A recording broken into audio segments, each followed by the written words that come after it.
মানাহ ৰাষ্ট্ৰীয় উদ্যানত পৰ্যটক কঢ়িওৱা জিপচিত আক্ৰমণৰ চেষ্টা বন্যহস্তীৰ উদ্যানখনৰ বুঢ়া বুঢ়ীত এই ঘটনা জিপচিৰ পৰা নামি পৰ্যটকে ৱাচ টাৱাৰত উঠি নিৰীক্ষণত ব্যস্ত থকাৰ সময়তে বন্যহস্তীটো আক্ৰমণৰ চেষ্টা চলায় বাহনখনত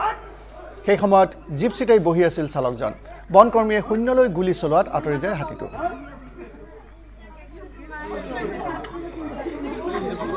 মানাহ ৰাষ্ট্ৰীয় উদ্যানৰ ইয়াৰ দৃশ্য পৰ্যটক কঢ়িওৱা জিপচিত আক্ৰমণৰ চেষ্টা বন্যহস্তীৰ উদ্যানখনৰ বুঢ়া বুঢ়ীত এই ঘটনা সংঘটিত হয় জিপচিৰ পৰা নামি পৰ্যটকে ৱাচ টাৱাৰত উঠি নিৰীক্ষণত ব্যস্ত থকাৰ সময়তে বন্যহস্তীটোৱে আক্ৰমণৰ চেষ্টা চলায় অৱশ্যে বনকৰ্মীয়ে শূন্যলৈ গুলী চলোৱাত হাতীটো আঁতৰি যায়